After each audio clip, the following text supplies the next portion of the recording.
Parfait, eh bien, on va pouvoir commencer. Eh bien, bonsoir à toutes et à tous. On est très content de vous retrouver pour cette dernière édition des webinaires SNT. Et puis pour ce final, on a pas mal de monde avec nous ce soir. Donc je vais laisser à chacun des intervenants se présenter en quelques mots. Colin, si tu veux démarrer. Bonjour, je suis Colin de la Higuera, je suis professeur à Nantes d'informatique. Et donc je parlerai tout à l'heure avec un point de vue d'informaticien. Valérie. Bonjour, je suis Valérie Marchand, je suis professeure de philosophie, de SNT et de droit et grands enjeux du monde contemporain au lycée Fustel de Coulanges à Massy. Donc je m'occupe de la partie plutôt sciences humaines de SNT. Donc j'interviendrai sur ce plan-là. Sandrine. Donc Sandrine Larieux-Lacoste, donc je suis enseignante de mathématiques et de SNT. Je suis sur l'Académie de Toulouse et je suis aussi chargée de mission à la DAN de Toulouse. Et tout à l'heure, nous aurons aussi donc Cécile Le Chevalier, qui est professeure de lettres modernes et de SNT au lycée Van Gogh à Versailles. Donc voilà, pas mal de monde ce soir pour vous présenter un petit peu des approches différentes.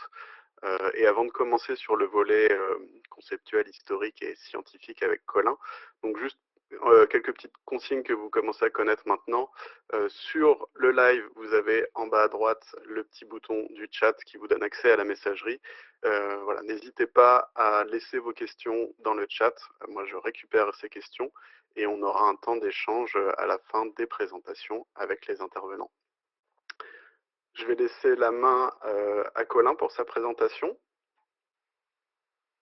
Et puis nous, on va couper nos caméras et puis on se retrouve tout à l'heure.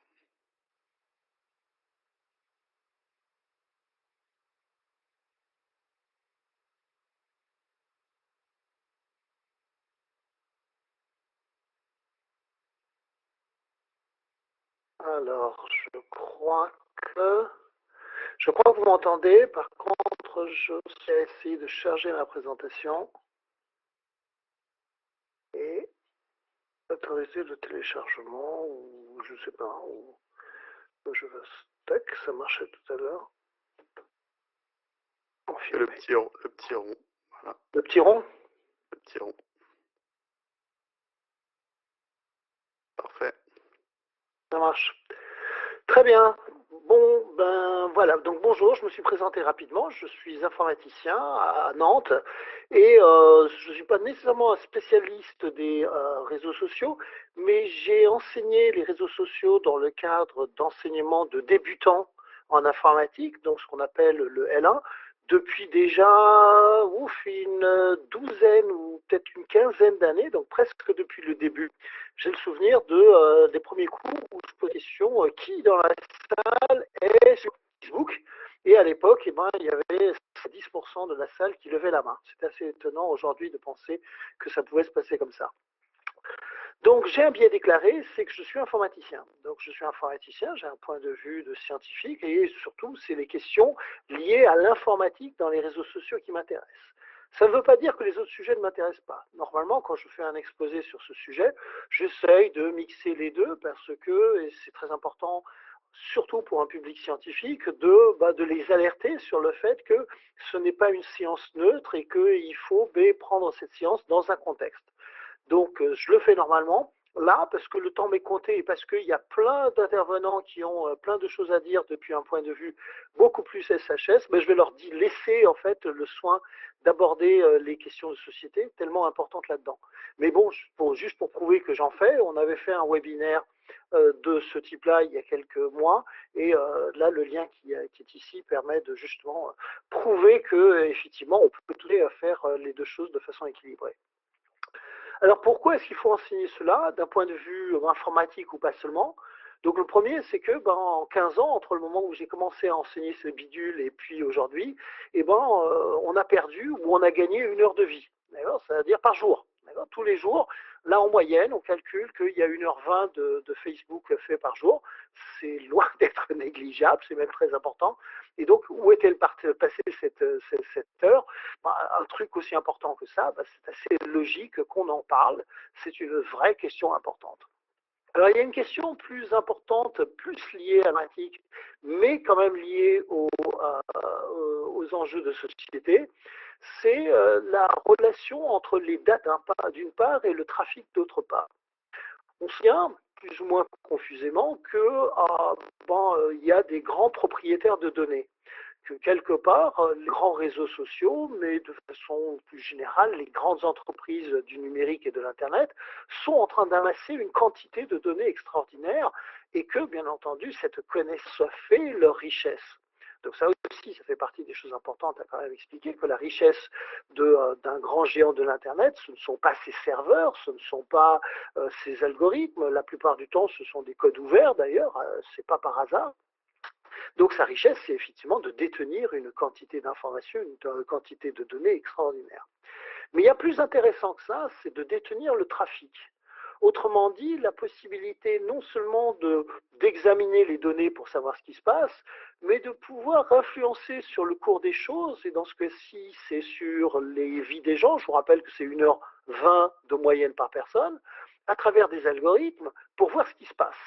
Alors, ça veut dire, je peux tout à fait m'introduire dans mon réseau social, s'il m'appartient, pour dire, tiens, je vais essayer de mettre ces images et voir si je transforme une personne qui est modérément de droite en quelqu'un d'extrême droite. Alors, c'est pas neutre, c'est des choses qui ont été faites. Vous avez entendu parler de Cambridge Analytica. C'est donc la possibilité, à travers les réseaux sociaux, de non seulement analyser les grands volumes de données, mais de mettre un peu comme une espèce de portail dans une rivière pour changer le cours de la rivière et voir si en changeant le cours de la rivière, on est capable de faire des choses. Et l'expérience de Cambridge Analytica et d'autres expériences depuis ont montré qu'effectivement c'était important. Donc, un enjeu colossal aujourd'hui. Et d'un point de vue, faut que je fasse comme ça. Et d'un point de vue informatique, il se trouve que sur les réseaux sociaux, on va trouver plein d'enjeux et plein de questions super passionnantes.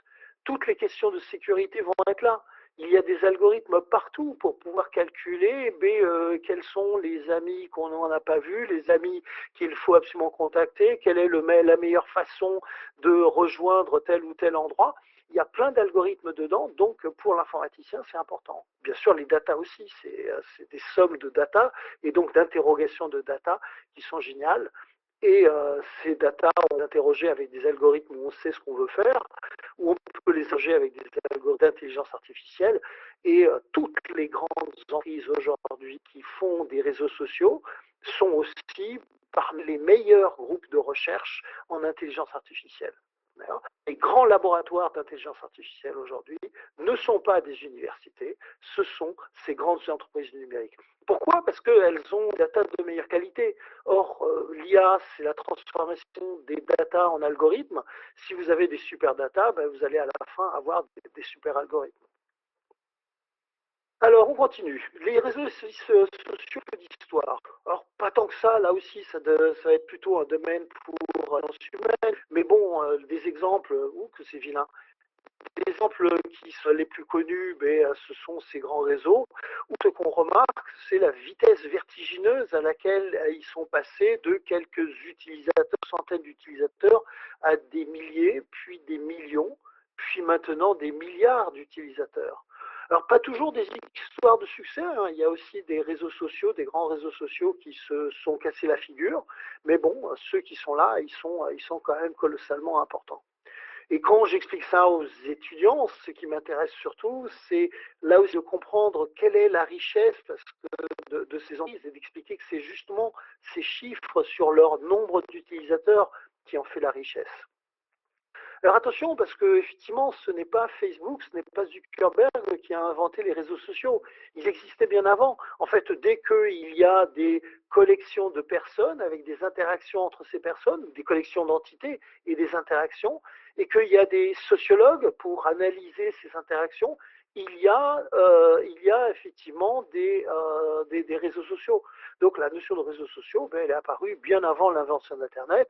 Alors on la doit à qui? Si on regarde historiquement, on va trouver Émile Durkheim, Ferdinand Tönnies, et puis peut-être la personne qui l'a exprimé à travers des dessins qui nous parlerait aujourd'hui, mais c'était quelqu'un qui s'appelait Jacob Moreno, qui était a construit ce qu'on appelait des sociogrammes. Alors je vous invite à regarder sa page web.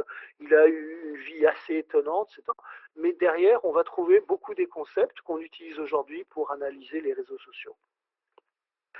Et alors pour l'informatique, qu'est-ce qui s'est passé? C'est quoi la différence? L'informatique, c'est le passage à l'échelle, c'est le fait de pouvoir faire des choses gigantesques. Alors un des exemples qui est donné dans tous les cours actuels sur les réseaux sociaux, c'est l'hypothèse du petit monde. Et là, ce qui peut interpeller l'informaticien, c'est de se demander, mais comment diable a-t-il réussi à calculer ce chiffre de 6 ou de 7 selon si on compte les extrémités, d'accord? Comment diable a-t-il fait pour réussir cette expérimentation à un moment où finalement les datas telles qu'on les connaît aujourd'hui n'existent pas?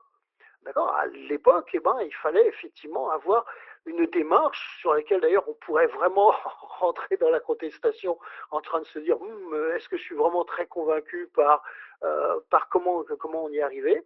Alors qu'aujourd'hui, on peut y arriver presque sans problème d'un point de vue mathématique. Vous construisez le réseau, c'est-à-dire vous analysez le réseau tel qu'il existe.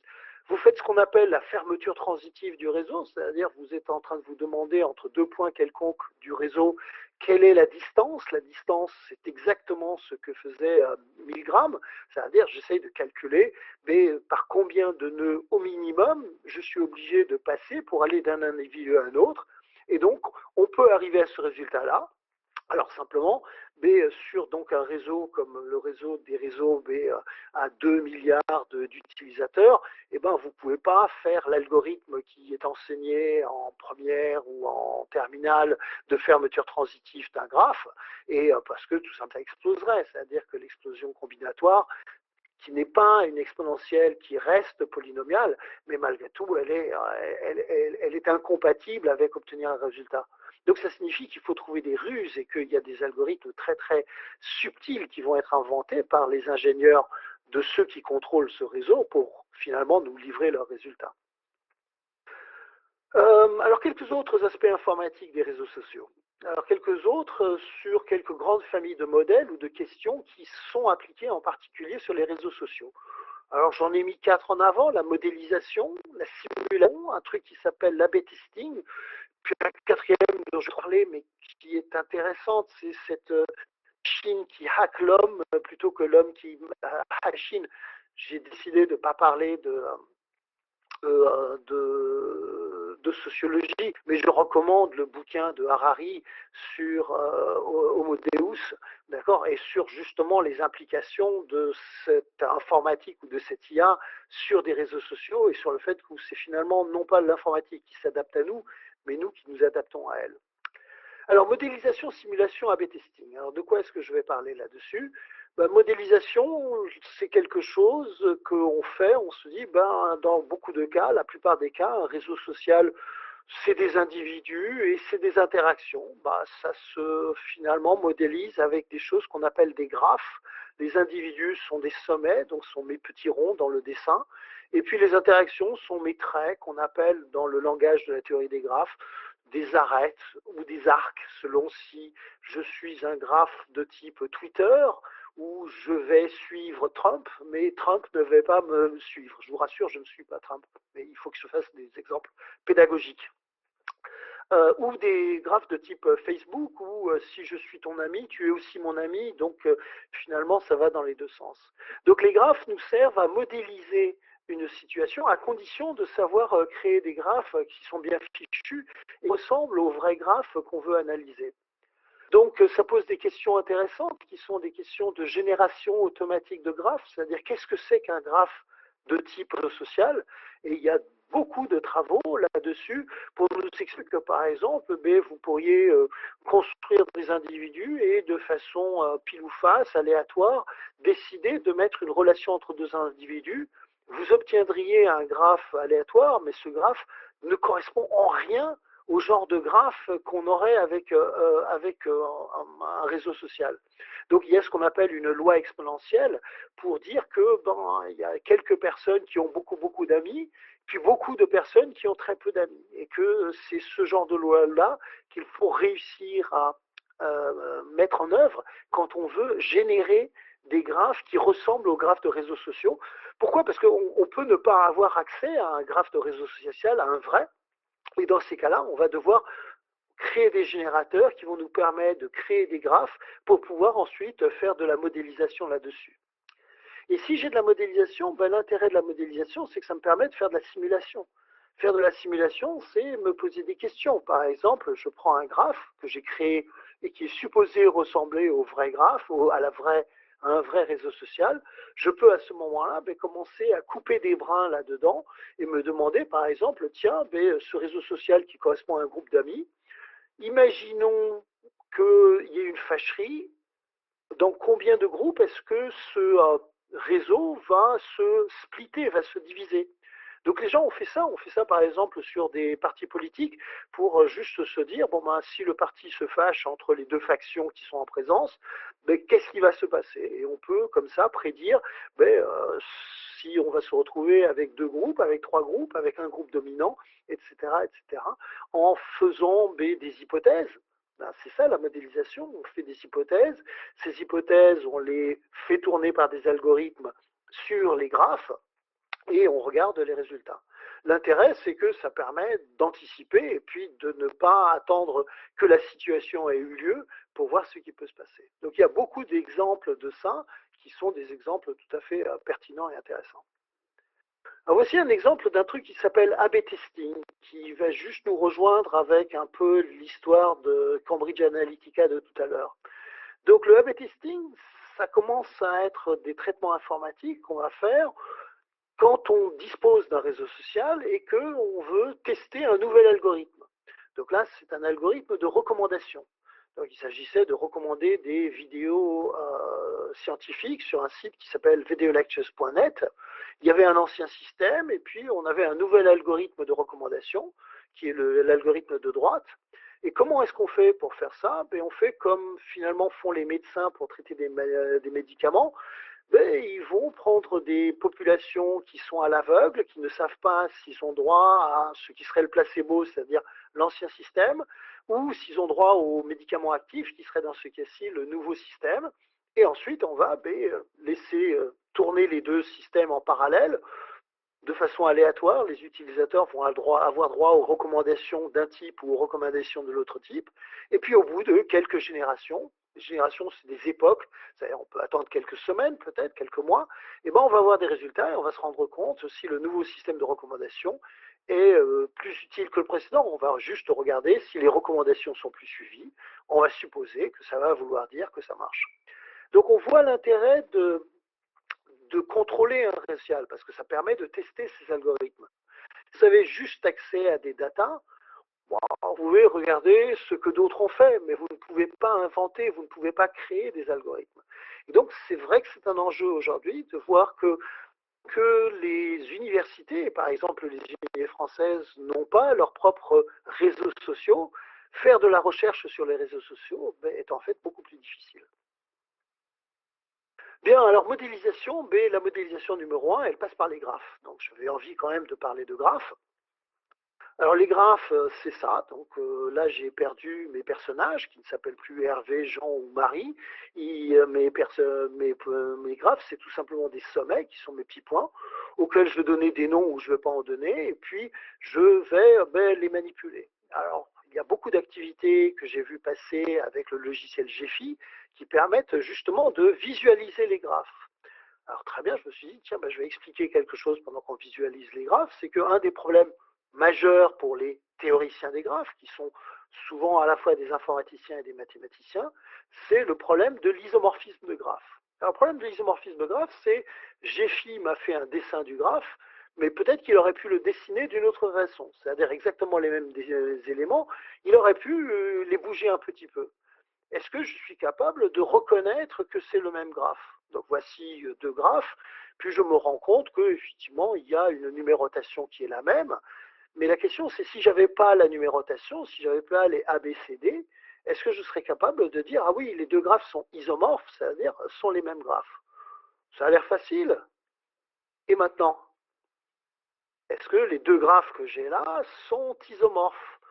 Alors, on se rend compte que les deux graphes ont 6 sommets, donc ça c'est facile, que tous les sommets ont ce qu'on appelle un degré 3, c'est-à-dire ont 3 voisins, donc en termes de réseaux sociaux, on dirait que chaque personne a exactement 3 amis. Et en fait, la question, c'est celle-là, c'est est-ce que je peux dire que c'est la même chose? Alors, c'est une question importante? Oui, c'est une question très importante, parce que être capable de dire que deux choses sont identiques ou sont différentes, c'est aussi ce qui nous permet de dire si des choses se ressemblent. D'accord? Le ressembler, c'est zéro, distance zéro, ou distance très grande. Donc, c'est un sous-problème, c'est un problème simple par rapport à ça. Alors, je ne sais pas si vous avez trouvé ou pas, c'est compliqué. Alors, au bout d'un moment, on se rend compte qu'il y a deux façons de procéder pour trouver. Soit je fais des essais-erreurs, j'essaye tout, j'essaye de me dire, tiens, celui-là il pourrait être A, celui-là il pourrait être B, celui-là pourrait être C, celui-là pourrait être D. Et donc, je vais faire des algorithmes de recherche exhaustive qui sont extrêmement lourds. Ce sont des algorithmes exponentiels. On entend beaucoup parler malheureusement d'exponentialité en ce moment.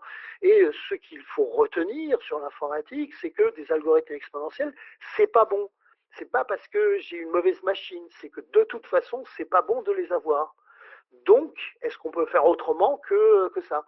Et là, eh ben, on a du mal à imaginer ce que serait un algorithme non exponentiel qui nous permettrait de trouver une solution à ce problème-là. Et pour trouver par contre un contre-exemple, eh ben, c'est un peu la même chose. J'ai pas d'autre choix que de regarder tous les cas possibles, et ben, il n'y en a aucun qui marche, ou de trouver une propriété qui serait vraie sur le graphe de gauche et fausse sur le graphe de droite. Et par exemple, si vous regardez le petit triangle qui est ici, là, il y a un triangle. Ben, le triangle, il est pendant du dessin. Vous pouvez étirer votre graphe à droite et à gauche dans tous les sens, mais les triangles, ils vont être maintenus. Donc, si vous regardez le graphe de gauche, il y a 0 triangle. Donc, en fait, ces deux graphes ne sont pas isomorphes. Mais ce qui est intéressant derrière, c'est de voir un problème relativement simple comme celui-ci, sur des objets relativement simples comme ces graphes, et de voir à quel point, en fait, les informaticiens semblent perdus, c'est-à-dire n'ont pas de solution algorithmique, on a des réponses à tout. En fait, c'est très utile d'ailleurs de ne pas avoir des réponses à tout, parce que ça va faire partie de problèmes qui vont être dits difficiles. On va pouvoir démontrer que le problème est difficile. Et ça sert à quoi des problèmes difficiles? Ça sert à sécuriser vos échanges bancaires, par exemple. Parce que vous allez vous débrouiller pour que l'algorithme qui va chiffrer votre numéro de carte bleue, il va dépendre de la résolution d'un problème difficile, en fait beaucoup plus difficile d'ailleurs que l'isomorphisme de graphe, qui dans l'échelle des problèmes difficiles fait partie des moins difficiles. Il est déjà trop difficile, mais il est moins difficile que d'autres problèmes. Donc c'est vraiment des problèmes difficiles et c'est des problèmes, alors j'ai écrit ça, dans certains cas, la limite qui est là ne dépend pas donc de la puissance de l'ordinateur, mais si demain on a accès à une nouvelle génération d'ordinateurs qui s'appellerait des ordinateurs quantiques, c'est à discuter. Donc il faudra regarder problème par problème pour savoir si c'est un qui deviendra soudainement facile ou pas. On n'y est pas encore tout à fait, mais ce sera des sujets dont on parlera dans le futur. Bon, et simplement signaler que ce problème, en fait, ce problème que je viens de présenter, comme beaucoup d'autres problèmes, va en fait correspondre à un des problèmes essentiels du millénaire. Donc, les mathématiciens ont extrait 7 problèmes du millénaire il y a quelques années, donc justement en 2000, pour dire ça, c'est les 7 problèmes clés. Et le quatrième parmi les 7 problèmes clés, c'est ce qu'on appelle le problème est-ce que P est égal à NP? Je ne rentre pas dans les détails, mais qui correspond intuitivement à ce qu'on vient de voir. Donc, ce problème ne fait pas partie. Donc, s'il y a des spécialistes, ils vont me gronder, pour dire, mais justement, tu as montré un problème qui n'est pas un NP complet. Mais l'idée est la même. C'est un de ces problèmes sur lesquels se convaincre que la réponse est oui, il suffit de me donner une solution. Par contre, trouver cette solution, c'est en fait extrêmement difficile. Bien, alors voyons un petit peu ce que peut être un graphe réseau social. Je prends un petit graphe, un petit réseau ici à 5 personnes, Alfred, Béa, Charles, Didier, Erwan. Donc je les ai appelés A, B, C, D, E. Très bien, j'ai une notion de fait confiance, donc j'ai juste dit que tel individu fait confiance à tel autre individu. Et je peux représenter cette information dans une table. Je peux la représenter en fait mathématiquement dans quelque chose qu'on va appeler une relation. Mais ici, je l'ai mis dans une table, comme un tableau qu'on pourrait avoir dans un langage de programmation, ou un tableau qu'on aurait dans un tableur, avec des vrais et des faux. Vrai pour indiquer que BA fait confiance à Alfred, et faux pour dire que Charles ne fait pas confiance à BA, par exemple. Voilà. Donc ce genre de table, je rentre toute l'information dedans. Et l'intérêt de la table, c'est que je vais pouvoir la représenter sous une forme graphique. Donc j'ai un graphe, comme les graphes qu'on a vus tout à l'heure, et il y a une relation directe entre les graphes et les tableaux. C'est-à-dire que le graphe, il m'est utile dans GEFI pour pouvoir observer, tant que mon graphe fait 5-10 sommets. Si mon graphe fait 2,2 milliards de sommets, c'est beaucoup plus difficile, bien sûr. Mais par contre, j'ai mon tableau qui, lui, contient toute l'information. Et ça sert à faire quoi? Ça sert donc, il y a toute une série d'activités, d'observations qu'on peut faire. Et pour les plus informaticiens, on peut avoir aussi des exemples de type programmation, puisqu'il suffit de rentrer en mémoire un petit tableau, et puis ensuite de poser des questions, comme par exemple, écris-moi un petit algorithme, une fonction, qui trouve toutes les personnes en qui BA a confiance. Alors, c'est des petites boucles for, c'est des petites choses. Je sais que dans SNC, on n'est pas obligé de faire du Python, mais je sais aussi qu'il peut y avoir des gens qui en font, qui ont envie de rajouter cette activité-là. Donc je suggère celle-là. Alors pour aller plus loin, j'ai créé un graphe un peu plus gros que je ne vous montrerai pas là, puisque j'aurai pas le temps, et puis ce ne serait pas sympa pour les autres intervenants. Mais les liens seront donnés. Donc j'ai mis un petit collab avec un petit graphe pas très grand, à juste il doit y avoir une quinzaine de personnes, enfin d'individus, et puis on commence à se poser des questions, comme par exemple, qui est le plus populaire? Alors en quoi est-ce que c'est intéressant d'un point de vue informatique, c'est que ça fait travailler, mais d'un point de vue plus qu'informatique, de compréhension de ce que c'est qu'informatique, c'est que c'est souvent des activités sur lesquelles l'élève ou l'étudiant se retrouve sans connaître la réponse a priori. Donc en fait, on va écrire l'algorithme pour connaître la réponse. Alors on peut le faire sur un graphe à 15, mais je donne aussi des liens dans le petit collab qui est là pour aller chercher des fichiers contenant plusieurs milliers ou plusieurs centaines de milliers d'individus.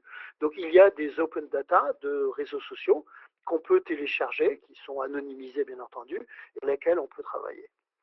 Voilà, donc ça c'est un exemple d'activité. Tout ça pour dire que, à mon avis, plein de choses qui se passent en informatique à l'intérieur des réseaux sociaux.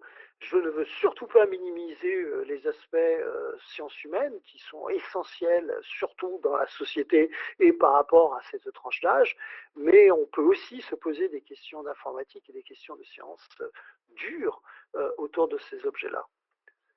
Voilà, je remercie les différents étudiants qui m'ont pendant longtemps permis d'avancer sur ces questions. Et je rends la main, je crois, à Bastien et je ne prends pas de questions puisque les questions arriveront à la fin. Merci.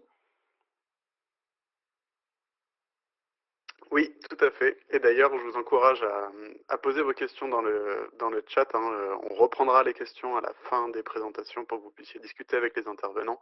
Donc, sous la vidéo, en bas à droite, le petit onglet chat. Et puis, vous pouvez, on vous encourage à discuter d'ailleurs entre vous pendant les présentations.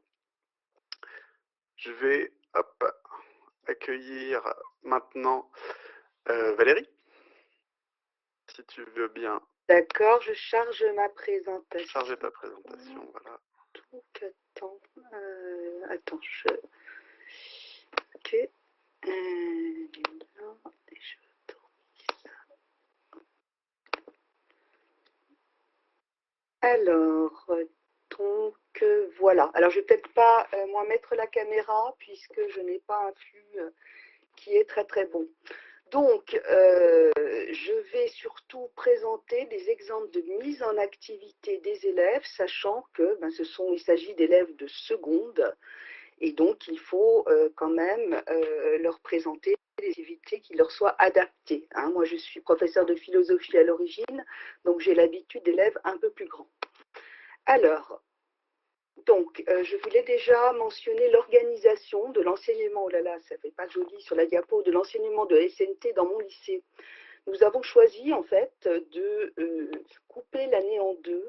Pendant un semestre, c'est un professeur de sciences humaines qui travaille avec les élèves sur les enjeux politiques, juridiques, écologiques et sur la nécessaire acquisition par les élèves d'une vraie culture numérique. Maintenant, bien sûr que la culture numérique, elle a deux pans, comme l'a rappelé l'intervenant précédent, et qu'il est évident que cette culture numérique ne serait pas suffisante s'il n'y avait pas également un professeur de sciences qui, lui, eh bien, parle également informatique. Hein, la culture numérique, elle ne peut pas quand même faire l'économie d'une initiation à la programmation et d'une compréhension, effectivement, des enjeux, des algorithmes, etc. Donc, on fonctionne par binôme. Alors, donc, quelles activités? Alors, un petit préambule sur la manière dont on travaille. Moi, je trouve qu'il est bien que les élèves puissent effectivement travailler sur ordinateur. Ils ont eu en Île-de-France des ordinateurs qui leur ont été confiés par la région. Et donc, moi, je leur demande d'apporter systématiquement leurs ordinateurs en cours de SNT. Alors, ça évite en plus d'encombrer les salles informatiques. On a le Wi-Fi au lycée, donc ils peuvent se connecter à Internet facilement. Et j'utilise, moi, quelque chose que je trouve très bien pour le cours de SNT, d'ailleurs pas seulement pour le cours de SNT, c'est Perltrees. Il y a un connecteur ENT Perltrees, donc on a là quelque chose qui est très vertueux en ce qui concerne la protection des données personnelles, puisqu'en fait, on ne demande surtout pas aux élèves de créer un compte. Voilà, alors je vais présenter en fait 4 activités. Bon, je ne vais pas aller dans le détail, hein, il y a beaucoup de diapos qui seront mises en consultation par la suite, mais j'ai voulu montrer qu'on pouvait varier les activités concernant le thème des réseaux sociaux. Alors, il y a une activité, donc je la présente, là je ne vais pas vous lister toutes les activités, on va les voir au fur et à mesure. Il y a une première activité qui est un exemple donc d'exercice. Ici, donc, les élèves ont d'abord eu bien sûr un cours. On leur a déjà en cours dialogué, expliqué un petit peu ce qu'étaient les données à caractère personnel. Et ils ont des questions donc, qui portent sur les réseaux sociaux avec une insistance particulière, parce que ça me semble quand même très important, sur les conditions générales d'utilisation, avec notamment un site qui est très très bien fait, qui simplifie en fait ces conditions générales d'utilisation et qui montre quand même aux élèves eh bien, que parfois, certains, et souvent d'ailleurs, que les réseaux sociaux donc, peuvent collecter à leur insu donc des données personnelles, peuvent également décider de changer sans avertir l'utilisateur les conditions d'utilisation. Donc je pense très bien de le présenter de la manière la plus simple possible aux élèves, et ce site à cet égard est très très bien fait. J'ai oublié de dire que souvent en seconde, les élèves ne savent pas créer un document, ne savent pas le nommer. C'est pour cela donc que je leur demande en fait de créer un carnet de bord SNT qui va les accompagner toute l'année. Et j'en profite pour faire un petit point sur le libre, puisque je leur demande donc de créer ce document sur LibreOffice. Et LibreOffice est installé donc sur des ordinateurs qui sont fournis par la région.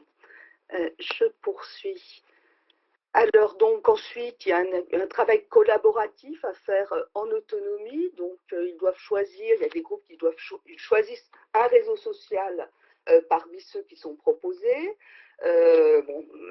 Ensuite, ils ont une première fiche à remplir, donc ils font des recherches. Bon, le professeur peut bien sûr les accompagner si besoin. Et cela doit déboucher en fait sur un passage à l'oral. Et parce qu'en SNT aussi, on peut travailler l'oral. Et je rappelle qu'en terminale, donc, tous les élèves auront à passer un grand oral, donc c'est bien que de les y habituer. Et donc, ils doivent faire soit un diaporama, soit ils peuvent utiliser le cahier multimédia de l'ENT et présenter donc, un réseau social en mettant l'accent quand même sur les enjeux, sur au moins un enjeu sur lequel on a déjà travaillé, qui est la protection des données personnelles. Alors, donc ensuite, je voudrais, à l'occasion donc du travail sur les réseaux sociaux, travailler sur deux enjeux qui me semblent importants. C'est d'une part l'écriture des traces, parce que les élèves ne sont pas du tout conscients, en fait, enfin ils savent qu'ils laissent des traces conscientes, ils ignorent totalement l'existence des traces subies, et je crois que les faire travailler sur l'écriture des traces, sur la manière dont on peut peut-être essayer de tracer ses propres traces, ou au moins essayer d'écrire intelligemment ses propres traces, ça me semble être quelque chose d'important. Et il y a là je trouve qu'il est très bien, même s'il date de 2014, donc il y a certaines choses à actualiser. Il y a en fait un module qui avait été réalisé par Victor Petit et l'équipe du Précip, je crois que c'est l'université de Picardie, qui est vraiment très très bien. Hein, je conseille vraiment ce module, le cours est très bien, il est très compréhensible pour des adolescents, puisqu'en fait, il était à destination des adolescents. Je leur fais faire aussi une activité Lightbeam, hein, je leur fais télécharger le module complémentaire, en fait, je crois que c'est sur Mozilla, et puis donc, je leur demande chez eux de naviguer sur plusieurs réseaux sociaux, voire même sur d'autres, sur plusieurs sites, et puis d'observer, et puis d'analyser, et puis ensuite, ensemble, on fait un retour sur l'analyse qu'ils ont pu faire. Alors, maintenant, là, je vais vite là-dessus parce que je ne peux pas tout commenter. Un point sur le droit à l'oubli, ça me semble quand même très très important. Déjà de les faire réfléchir sur ce qu'est le droit à l'oubli en général. J'en profite du coup pour leur montrer un petit peu ce qu'est le RGPD. On fait un focus sur l'article 17 du RGPD qui concerne le droit à l'effacement de ces données. Et puis, il y a quelque chose qui me semble important, c'est de débattre peut-être avec eux sur le point suivant. Le droit à l'oubli a été facilité pour les mineurs. Pourquoi ? Pourquoi ? Donc ici, on peut en profiter pour aborder aussi une notion qui est quand même importante et qui est importante aussi dans le domaine du numérique, qui est la notion de consentement. Donc, puis on en profite pour découvrir le site de la CNIL également. Alors, donc là, il y a des mises en situation que vous pourrez découvrir. Et on a quand même un point à faire à l'occasion du travail sur les réseaux sociaux, qui est donc le harcèlement. Et en ce qui concerne donc ce point-là, moi je suis également professeure de droit et grands enjeux du monde contemporain. C'est un thème que nous avons également en fait au programme de DGEMC. Et donc j'ai des cas pratiques que j'ai pu adapter et que je mets à disposition. Donc toujours partir, la méthode est la suivante, on part toujours d'une mise en situation. On donne également des documents juridiques parce qu'avant de débattre de tout ça, il faut quand même savoir ce que dit le droit. Et puis donc, on pose des questions, on fait travailler les élèves. Donc ça, bien sûr, je les accompagnerai hein, puisqu'ils n'ont pas encore fait de droit. Mais je crois que la question qui est importante, qu'il se pose et que nous devons tous nous poser, c'est de savoir si le droit est un instrument suffisant pour lutter contre le cyberharcèlement. Il ne l'est évidemment pas. Donc, l'objectif, c'est de faire réfléchir les élèves sur la manière dont ils pourraient, je ne sais pas, déjà en amont, en fait, avoir de bonnes pratiques pour éviter d'être victime du cyberharcèlement, et puis insister aussi bien sûr, sur l'éducation qui est nécessaire pour qu'on se rende compte que ce qu'on fait, non seulement c'est puni par la loi, hein, c'est interdit par la loi, mais que ça a des conséquences qui peuvent être également dramatiques. Alors, donc, on travaillerait sur ces cas pratiques. Et il y a quelque chose qui peut être intéressant, c'est le cas là, que je mentionne. Quelqu'un d'autre que vous est harcelé sur un réseau social. Donc, déjà, bien leur poser la question, si vous partagez les propos malveillants, êtes-vous responsable devant la loi ? Ensuite, les faire réfléchir sur la bonne réaction à avoir sur les réseaux sociaux et auprès de la victime. Et puis, quand même, alors là, j'ai un source rapport européen sur le cyberharcèlement de 2013. Il faudrait quand même que je l'actualise.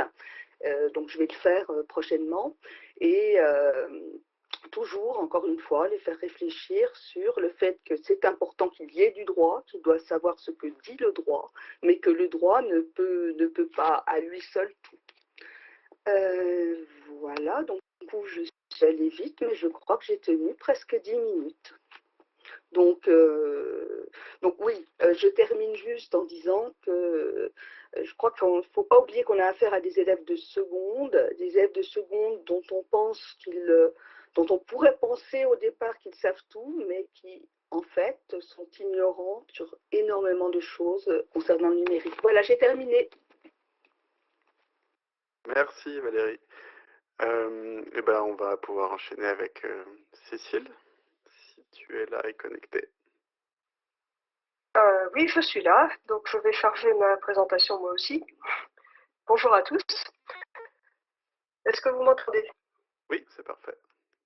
Parfait. Donc, comme Valérie, je suis désolée de ne pas mettre ma caméra, mais voilà, ma connexion n'est pas terrible. Je suis en train de charger ma présentation. Donc, normalement, elle était déjà là. Voilà. Hop. Et donc, eh bien, moi, je suis professeure de lettres en lycée.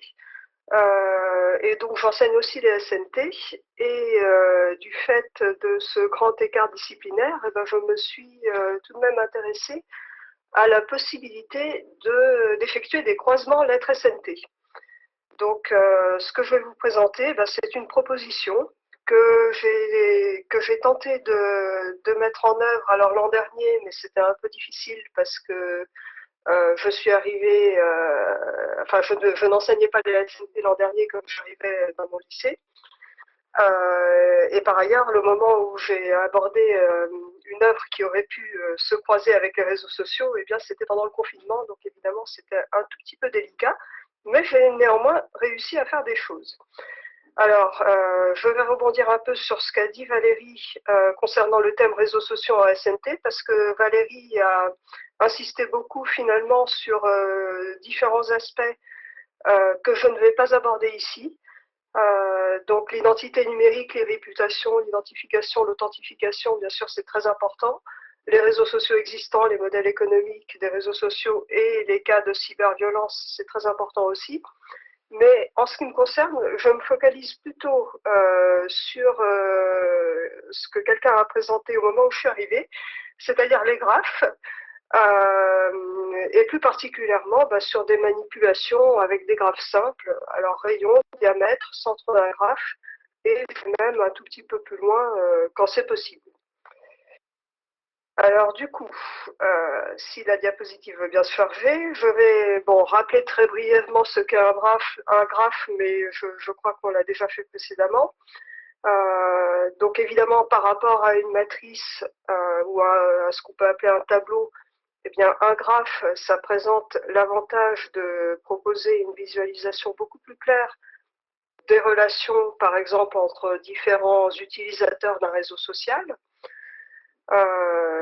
Et ce qui m'a intéressé avec ces graphes, c'est que finalement, en lettres, eh bien, nous utilisons déjà une approche par les réseaux sociaux pour aider les élèves à s'approprier les œuvres littéraires. Parce que donc en programme de seconde, en lycée et puis par la suite en première, nous travaillons au lycée principalement sur ce qu'on appelle des œuvres patrimoniales, donc souvent des œuvres des siècles passés, avec des références de civilisation, de culture, d'histoire même qui échappent parfois aux élèves. Et plusieurs professeurs se sont aperçus que passer par une transposition dans le monde actuel, ça pouvait parfois aider les élèves à s'approprier un peu les œuvres, les personnages, les relations entre les personnages et à mieux appréhender les situations. Donc notamment, il y a eu des collègues pour expérimenter la création de profils Facebook de personnages. Alors je dis profil Facebook, mais ça peut aussi être des profils sur d'autres réseaux sociaux. Dans ce cas, ça sert à mettre en avant leurs caractéristiques.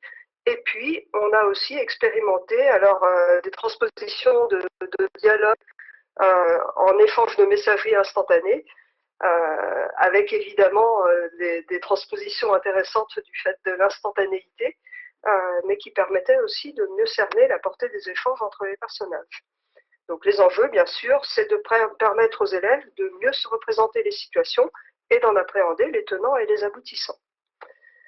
À partir de là, eh bien, je me suis dit que finalement, si on pouvait préparer des profils de personnages sur des réseaux sociaux, eh bien, on pouvait également analyser leurs relations, comme on le fait pour les réseaux sociaux, en passant par les graphes. Et en seconde, on a une partie du programme qui est très propice à cela, c'est la partie qui concerne le théâtre. Donc nous, en seconde, on doit étudier le théâtre du XVIIe au XXIe siècle.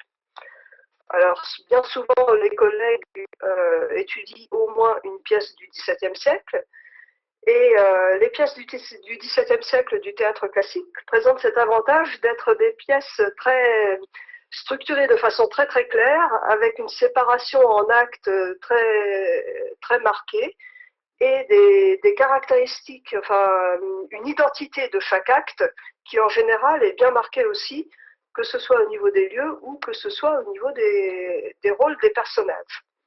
Donc là, ce que j'ai fait, c'est que je suis partie d'une pièce de Racine qui s'appelle Bajazet. Alors vous voyez ici un exemple de graphe réalisé à partir de la pièce à partir de Bajazet. Et ce que j'ai cherché, c'est si d'un acte à l'autre, le graphe des relations entre les personnages évoluait de façon notable ou pas. Alors avant de continuer, je vous présente quand même très rapidement l'intrigue parce qu'elle est un peu particulière. On a le sultan Amurath, donc un sultan de Constantinople, qui a décidé de partir en guerre à Babylone. Donc il a laissé Roxane, sa favorite, à Constantinople pour diriger l'État à sa place, en son nom. Il s'est éloigné, il est parti donc à Babylone. Et le problème, c'est que laissant cette Roxane toute seule, eh ben, il a malgré tout des soupçons. Et surtout, il est très inquiet de la présence de son frère Bajazet, qui lui est resté au palais, qui est retenu un peu prisonnier parce que Amurath voulait avoir pour lui toute la gloire militaire. Donc la pièce débute alors que Amurath a envoyé un esclave porter une lettre à Roxane pour lui ordonner d'exécuter Bajazet et de lui envoyer sa tête.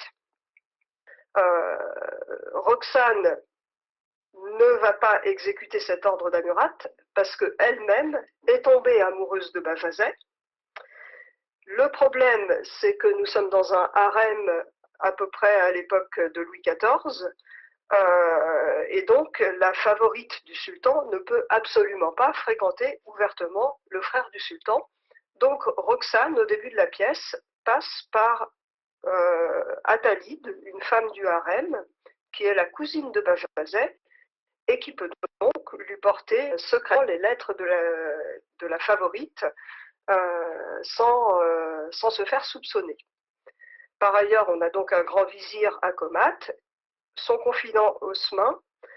Roxane a une confidente, une sœur qui s'appelle Zatim, et Attalide a une confidente qui s'appelle Zaïd. Donc voilà la situation au début. Alors, ce que j'ai fait, c'est que j'ai donc réalisé le graphe du premier acte, et je ne me suis pas arrêtée là, parce que je découvrais les graphes et ils m'intéressaient beaucoup. Et lorsqu'on travaille avec les graphes, eh bien, on peut effectuer différents calculs, en plus du diamètre, des distances, etc. On peut effectuer notamment le calcul de la centralité de degré et de la centralité d'intermédiarité. Alors, la centralité de degré, ici, je l'ai toujours indiqué en vert. La centralité de degré d'un personnage, ça va être tout simplement le nombre de liens qu'il entretient avec les autres. Alors, pour expliquer, ici, par exemple, Roxane, on voit qu'il y a il y a deux flèches qui aboutissent à elle de façon sûre. Ça veut dire que dans l'acte, elle échange vraiment des paroles avec Attalide et avec Akomat. Et puis, on a également Amurath qui lui envoie une lettre, et alors Zatim qui n'échange pas vraiment de paroles avec elle, mais qui se tient sans cesse à ses côtés, et avec qui il y a, on va dire, une forme de communication silencieuse. Donc ce que j'ai fait, c'est que j'ai compté un point pour un personnage qui parle à Roxane, un point pour Roxane qui lui répond, ça nous fait déjà 2 avec Akomat, 2 avec Attalide, ça fait 4. Un point seulement pour la communication avec Zatim, qui n'est pas une vraie communication verbale. Et puis un point pour la lettre d'Amurath, qui donc lui parvient, mais à laquelle elle ne répond pas. Donc on aboutit à une centralité de degré de 6. La centralité de degré, elle permet de savoir quel personnage est important par le nombre de ses relations, quel personnage est important, on va dire, d'un point de vue social, quel personnage a un poids social. Et à côté de cette centralité de degré, on a également ce qu'on appelle la centralité d'intermédiarité. Donc en anglais, ça donne betweenness centrality. Et cette centralité d'intermédiarité, si son calcul est beaucoup plus complexe, parce qu'il passe par une formule avec une somme, un sigma, eh bien, il est intéressant aussi dans le cadre de cette pièce, parce que on s'aperçoit qu'elle n'est pas du tout la même, ou pas forcément la même, que celle de la centralité de degré. La centralité d'intermédiarité, elle va indiquer la valeur du personnage en tant qu'intermédiaire, sa force en tant qu'intermédiaire. Et donc là, ce qui est intéressant dans l'acte 1, alors c'est qu'évidemment on peut hésiter, parce que par exemple, pour Attalide, elle ne communique véritablement qu'avec Zahir et avec Roxane, mais on sait qu'elle porte des lettres à Bajazet, donc elle va avoir une centralité de 4 ou bien de 6, ce qui en ferait l'égal de Roxane. En centralité d'intermédiarité, pour l'instant dans l'acte 1, eh bien c'est Roxane qui est importante. Alors, je vous passe les détails du calcul, je vais expliquer un tout petit peu la formule après. Mais là, elle aurait soit 26 si on considère qu'elle est en relation réellement avec Amurat, et que donc c'est son seul intermédiaire entre Amurat et les autres personnages, ou 19 si on considère qu'elle n'est en relation qu'avec Akomat, Attalide, etc. Voilà, donc vous voyez, j'ai réalisé le graphe de cet acte 1, et puis j'ai enchaîné, j'ai réalisé les graphes de tous les actes de la pièce. Alors là, je ne vous les mets pas tous pour des raisons évidentes de temps, mais voici par exemple le graphe de l'acte 2. Et le graphe de l'acte 2 est très intéressant parce que les relations entre les personnages se modifient énormément. Dans l'acte 1, on avait Bajazet qui était isolé et qui n'était relié aux autres que par Attalide et encore par des pointillés parce que c'était par lettres. Dans le graphe de l'acte 2, eh bien par contre, Bajazet devient vraiment central en centralité de degré et pour le coup en centralité d'intermédiarité. Alors ce qui est intéressant, c'est que dans cette pièce, comme de nombreux échanges se font par lettres, par messager interposé, la centralité d'intermédiarité, parfois, elle va différer énormément de la centralité de degré. Et donc, faire dialoguer les deux, c'est intéressant. Le problème, c'est que la centralité d'intermédiarité, eh bien, je vous ai mis sa formule ici. Donc, évidemment, on voit qu'il s'agit d'une formule un peu compliquée pour des élèves de seconde qui ne maîtrisent pas le concept de somme. Hein. C'est l'homme du nombre de plus courts chemins passant par un sommet précis et sur le nombre de plus courts chemins entre tous les nœuds du graphe. Voilà. Enfin, plutôt entre deux nœuds entre lesquels on circule. Donc, le problème, évidemment, pour les SNT, alors, il y a eu le fait que cette centralité d'intermédiarité, même si elle est très intéressante d'un point de vue littéraire, eh bien, on ne peut pas vraiment la faire calculer aux élèves, ou alors il faut y aller très méthodiquement avec un graphe très simple qui contient très peu de sommets. Par exemple, pour le graphe de l'acte 2, à la limite, c'est facile à calculer parce qu'il y a peu de relations entre les personnages et très peu de sommets. Par ailleurs, on a malgré tout un logiciel qui est très utile pour, entre autres, pour calculer cette centralité d'intermédiarité, c'est tout de même GFI. Donc, je m'étais dit qu'avec mes élèves en SNT, j'allais pouvoir utiliser GFI pour calculer la centralité d'intermédiarité, éventuellement la centralité de degré, mais c'est facile à faire. Et puis pour calculer aussi, pourquoi pas, le diamètre du graphe, ou du moins vérifier le diamètre du graphe et des choses comme ça. Le problème, c'est que sur les ordinateurs de la région, pour l'instant, on ne peut pas installer GFI. Ça demande des droits d'administrateur qu'on n'a pas. Par contre, il me semble qu'il n'est pas très difficile, au moins pour le professeur, de programmer en Python un petit programme qui va permettre d'effectuer ce calcul-là, au moins sur quelques graphes. Donc, mon idée serait en tout cas de faire réaliser les graphes des différents actes d'une pièce aux élèves. Ça, c'est assez facile à faire. Il suffit de prendre les personnages qui sont à l'intérieur d'un acte et puis de regarder qui communique avec qui et de quelle façon. Mon idée serait certainement de leur faire calculer alors le diamètre du graphe, les distances entre les personnages, ça peut être très intéressant, parce que là, par exemple, dans l'acte 1, on voit que Bajazet est diamétralement opposé à Murat. Hein. On voit également qu'il est très isolé par rapport aux autres personnages. C'est intéressant de le comparer avec l'acte 2 où il devient vraiment central. Hein. Mon idée serait peut-être de varier les calculs qu'on fait exécuter aux élèves en fonction aussi du niveau de ces élèves. Alors j'espère que ma diapo suivante va bien vouloir se charger.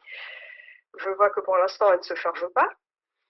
Mais donc, ce qui s'est passé, en attendant qu'elle arrive, c'est que cette idée, je l'ai eue en fait il y a déjà 2 ans. Donc à l'époque, j'étais au collège, je n'avais pas de seconde, mais j'ai quand même testé des graphes avec des quatrièmes. Et ce qui était très intéressant, c'était que ces graphes, on pouvait tout à fait les faire réaliser de façon débranchée. Donc là, pour les quatrièmes, je les avais simplement équipés de grandes feuilles de papier et puis de post-it qui allaient représenter les sommets du graphe. Et ils devaient déjà disposer les personnages sur la feuille et établir les relations entre eux en les reliant par des traits. Donc ça, c'est une possibilité qui n'est pas à négliger puisque, alors j'ai entendu Valérie dire que c'est vrai maintenant, tous les lycéens sont équipés d'ordinateurs, du moins tous les secondes. Je vois Bastien Massé qui allume sa caméra je vous laisse finir. Et qui me dit que je suis en retard. Un peu. Donc, possibilité d'activité débranchée, je vais aller vite. Hein. Ici, un graphe réalisé par une élève de seconde. Donc, alors ça, c'est très intéressant à leur faire et d'un point de vue littéraire et d'un point de vue, je pense aussi de SNT. Ça les force à réfléchir, à s'approprier l'œuvre et puis à construire un graphe. La construction du graphe par rapport aux travaux qu'on fait habituellement en français avec les élèves, elle est souvent vécue comme facile. Et ce qui m'a intéressé aussi, c'est que finalement, on a différents niveaux de calcul, là, qui vont permettre d'établir une différenciation, mais vraiment très facilement. À des élèves en difficulté, on se limite, on donnera simplement la centralité de degré et puis le rayon, le diamètre, le centre à calculer. À des élèves plus avancés, on peut, pourquoi pas, sur un petit graphe, leur expliquer rapidement le calcul de la centralité d'intermédiarité et leur faire réaliser un petit calcul de ce type. En seconde, en première, je me suis aussi servi des graphes pour faire des fiches de synthèse sur les œuvres et je me suis aperçu qu'à la fin de l'étude d'une œuvre, c'était très utile.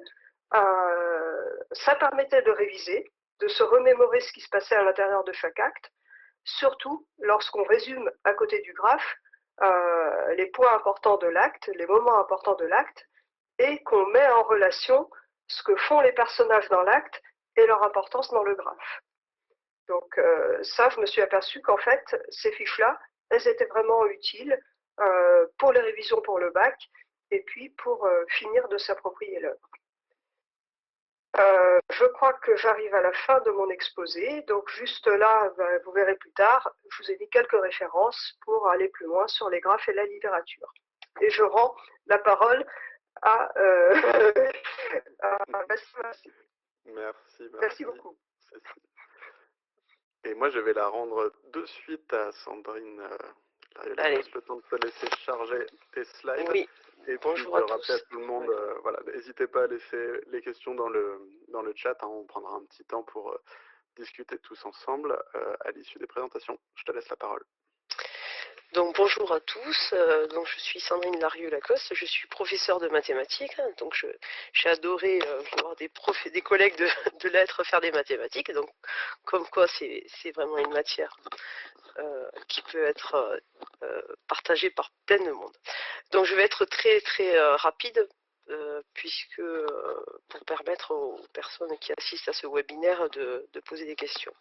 Donc je suis sur l'Académie de Toulouse, dans un lycée proche de Toulouse, dans un lycée de l'agglomération toulousaine, où les SNT ont été vécus comme, au début en tout cas, comme un rejet de la part de mes collègues, mais depuis un an, on a réussi à inverser un petit peu la tendance. Donc, je présente un petit peu l'enseignement dans mon lycée. Donc, nous étions l'année dernière 5 profs à être volontaires pour enseigner cette matière. Donc, depuis cette année, nous sommes 11. Donc, essentiellement des professeurs de maths, SVT, physique et informatique, des professeurs de sciences. Nous avons les groupes, nous avons les élèves en groupe de 24, donc ce qui est très intéressant pour travailler notamment pratiquement dans des salles info, et ce qui permet aussi de mettre les élèves en activité l'essentiel du temps, puisqu'on fait rarement des cours magistraux. Un petit peu des lancements en cours dialogué au tout début, mais la plupart du temps, ils sont en activité pendant 1h30. Donc nos ressources, puisqu'il y a une grande hétérogénéité dans notre équipe, notamment sur la culture numérique et notamment sur la programmation, donc on a essayé de varier les activités. Nous nous sommes servis d'activités qui existaient déjà sur Tribu, d'un collègue de technologie de Toulouse qui s'appelle Nicolas Toureau, qui a fait un travail formidable aussi. Et aussi, nous appuyons aussi sur le manuel de la Grave, qui est de très bonne qualité, notamment les vidéos qui ont été faites avec l'INRIA. Alors, concernant les réseaux sociaux, voilà, donc comme nous sommes 11 profs cette année, nous avons créé une rubrique ENT sur notre lycée qui est commune à toutes les classes, dans lesquelles on essaye de bien structurer en fait toutes les activités pour que tous les collègues qui rentrent cette année en tout cas se sentent à l'aise par rapport à cette nouvelle matière. Donc nous lançons en général, donc là vous avez la page de la rubrique les réseaux sociaux. Donc nous avons choisi l'année dernière d'utiliser l'excellente série qui s'appelle Dopamine sur les réseaux sociaux. Donc moi je vous conseille d'aller la découvrir parce qu'elle est vraiment formidable. Donc les élèves ont adoré, ont été très étonnés par la qualité de cette vidéo qui explique un petit peu de manière très pédagogique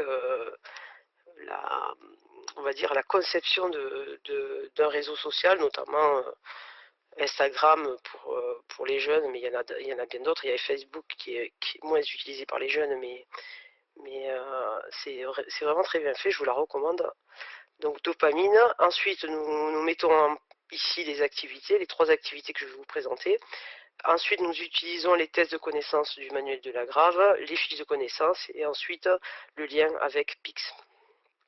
Alors, la première activité, voilà, donc les 3 activités, donc je viens de vous les présenter. Je passe à la première activité. Donc nous avons choisi de structurer notre thème. Donc la première activité, c'est la diversité des réseaux sociaux. Donc nous avons fait un peu comme Valérie, nous avons attribué par groupe de 4 de 3 un réseau social où les élèves ont recherché un certain nombre d'informations, le modèle économique, l'algorithme qui est utilisé, etc. Et dans la tâche finale, on leur a demandé de produire un podcast de 2 minutes, donc avec leur téléphone, leur propre téléphone. Donc ils ont utilisé la fonction magnétophone. Donc ensuite on les a formés pour qu'ils puissent convertir, donc récupérer leur fichier de leur magnétophone, donc de leur téléphone, et de nous l'envoyer en le convertissant en format MP3. Donc là, il y avait tout un travail pour eux en tout cas, on pense qu'ils savent. Donc je rejoins aussi l'avis de Valérie, on pense qu'ils savent tout faire, mais en fait non, ils découvrent. ils découvrent le type de fichier, etc., l'extension, etc. Donc là, c'était un travail assez intéressant, puisqu'ils étaient assez contents d'eux, parce qu'ils ont fait leur podcast. Et ensuite, je les ai mis en ligne sur une plateforme qui est vraiment très chouette, c'est Audioblog Arte, que je vous recommande aussi, où vous pouvez uploader les productions d'élèves, et après ça leur fait une petite radio. Donc après, au niveau du bilan, on a écouté chaque podcast des professeurs, des élèves. Donc ça, c'est l'activité 1. Activité 2, on a travaillé sur l'identité numérique, notamment sur une vidéo publicitaire de Quant, qui est très intéressante aussi. Et on a travaillé donc là dans cette activité sur la cyberviolence. Donc là, on a choisi aussi de les faire travailler par groupe de 4. On leur a attribué un type de cyberviolence, et ils ont produit une affiche ou une infographie sur l'application Canva. Et enfin, l'activité 3, donc là, je vais être très brève là-dessus. Nous avons utilisé voilà, donc on les a acculturés à la notion de graphe, notamment avec l'expérience de 1000 grammes que Colin a exposé tout à l'heure, et ensuite avec des exercices de type assez simple, des exercices d'application du livre, où les élèves ont pu comprendre la notion de graphe. Donc je pense que j'ai terminé, j'ai été très très brève, j'espère que j'ai pas parlé trop vite. Donc je sais pas si... Non, c'est parfait. C'était parfait. Donc voilà, j'ai rattrapé un petit peu le retard. Voilà. D'ailleurs, je vous laisse tous revenir rallumer vos caméras et vos micros si vous voulez. Moi, je vais mettre la petite présentation de fin. Du coup, peut-être que vous avez déjà des réactions entre vos présentations, entre vous, des questions à poser, ce que vous avez vu de ces activités et de la présentation de Colin.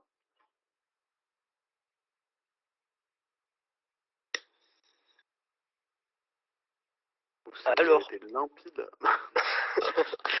non, mais c'est vrai que c'était la première fois l'année dernière. On a essayé de varier, de mettre beaucoup les élèves à l'activité, et l'idée aussi d'accrocher un peu de programmation Python.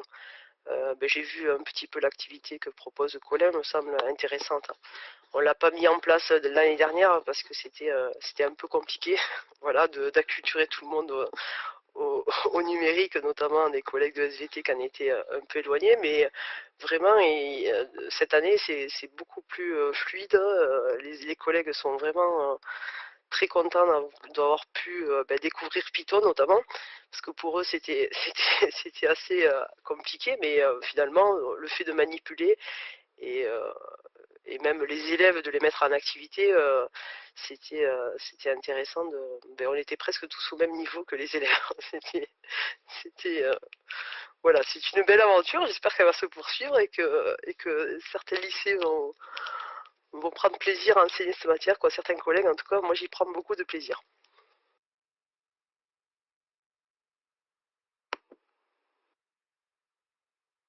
Parfait. Bon, je reprends un petit peu le chat, je vais vous faire un petit résumé un peu de ce qui s'est dit. On y parlait un peu des sociogrammes et qui ressemblaient aux graphes. Et une question qui est revenue 2 fois, c'était sur le choix justement des réseaux, mais là on a un peu répondu à la question, mais sur quel réseau social on pouvait faire travailler les élèves et qui soit compatible avec les règles RGPD, et de ne pas prendre de risques quand on explore un petit peu les types de réseaux qui peuvent exister.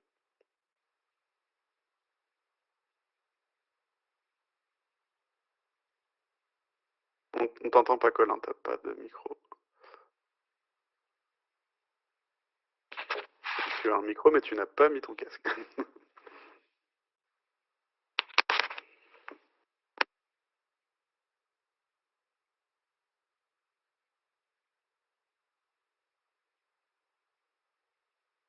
Bon, parce qu'effectivement, enfin voilà, ce qui avait été présenté tout à l'heure, c'est qu'on pouvait consulter, mais on n'était pas obligé d'aller sur ces réseaux. On pouvait faire voilà des espèces de petites études sur les types de réseaux qui existent. Mais effectivement, qu'est-ce qu'on peut faire qui soit pas problématique pour des questions RGPD et d'explorer un petit peu ce que c'est qu'un réseau social en allant dessus, en profitant en tant qu'utilisateur. On t'entend toujours pas, Colin. Je suis désolé.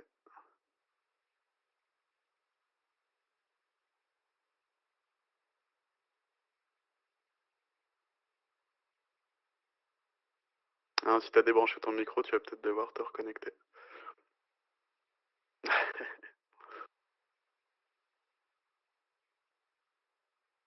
Hein, du coup, pour les autres... Alors, humains, en attendant que Colin puisse se reconnecter, je pense que je peux peut-être intervenir un tout petit peu sur la question.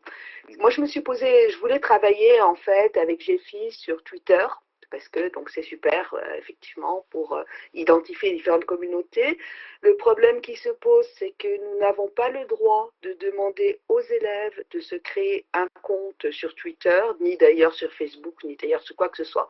Alors moi, ce que je fais, c'est ce que j'ai fait d'ailleurs dans l'activité Lightbeam que j'ai proposée, c'est-à-dire je leur dis, voilà, si chez vous, vous pouvez naviguer sur différents sites, installer le module complémentaire, ça, y a pas, ça ils peuvent le faire, ça n'est pas soumis à effectivement une inscription.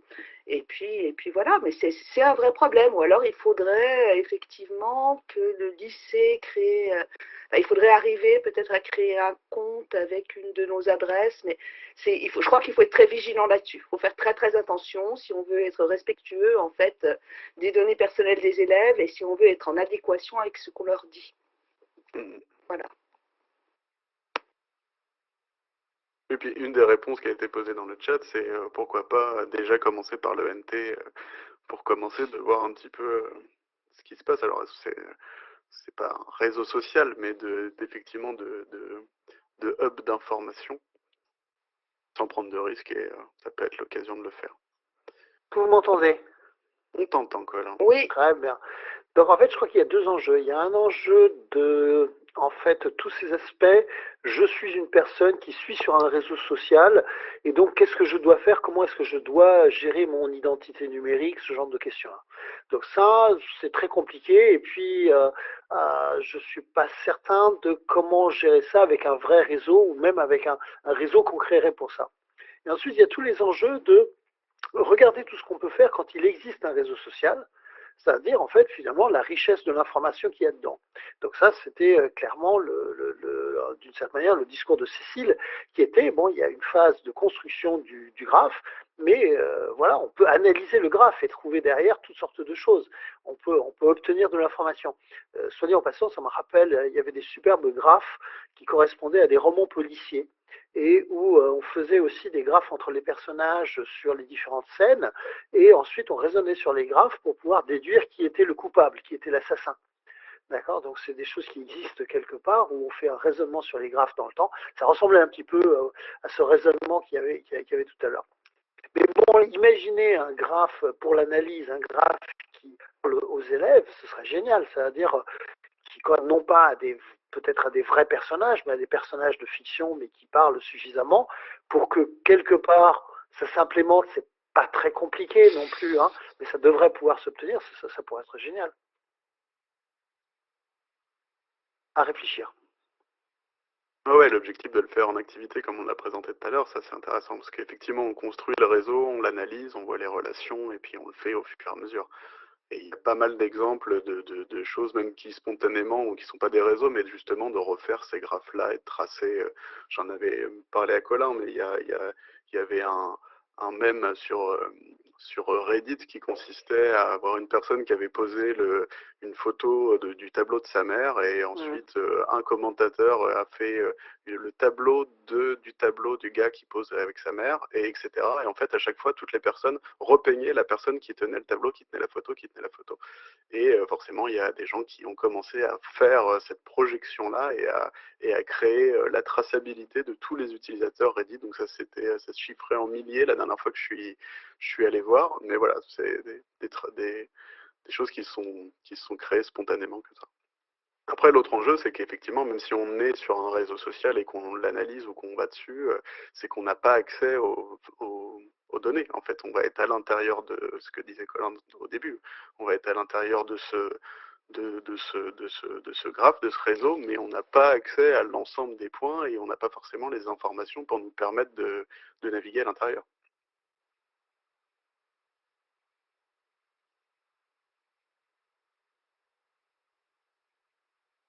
Donc ces données peuvent exister. Hein. Il existe comme je disais, il existe des graphes de réseaux sociaux qui sont utilisés pour analyser des choses. Il y en a par exemple de Facebook aux États-Unis. Il est courant dans son profil de mettre qu'on est homme ou femme et de mettre si on est démocrate ou républicain.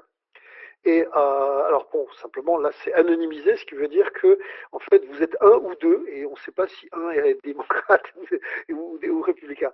Mais derrière, ce genre de data existe simplement. Moi j'ai vu des graphes comme ça et dès qu'on les anonymise entre guillemets, autant les créer artificiellement, c'est-à-dire que ça donne pas grand-chose. Donc c'est ce que nous on fait à l'université, c'est on crée un graphe, celui que j'ai à disposition, ou à peu près, puisque j'invente ensuite des relations entre les gens, qui aiment bien qui, et ensuite on pose des questions. De toute façon, il y a plein de questions intéressantes auxquelles on peut répondre. Mais je me dis, ce qui serait génial, ce serait, allez, imaginer le graphe de koh.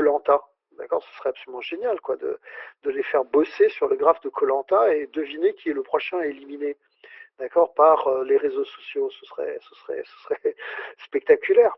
Bon, on peut pas, hein, je veux dire, mais ce serait spectaculaire.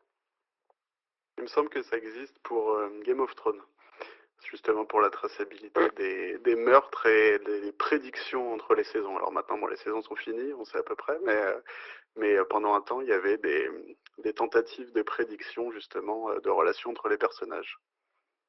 Ça peut être intéressant à retrouver. Je reprends un petit peu, n'hésitez pas, hein, si vous avez des questions dans le chat, on peut prendre encore 5 minutes pour y répondre.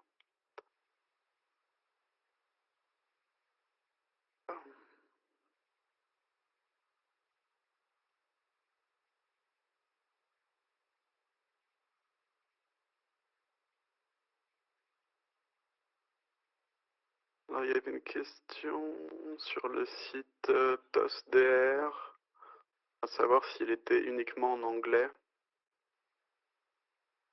Non, je crois qu'il y a possibilité de le mettre en français, il me semble. Hein, sauf que c'est une traduction automatique, donc en fait, parfois c'est quand même assez éloigné du sens. Donc c'est l'occasion aussi de faire réfléchir les élèves sur les traducteurs et de leur montrer qu'il existe effectivement maintenant de super traducteurs, genre DeepL, etc.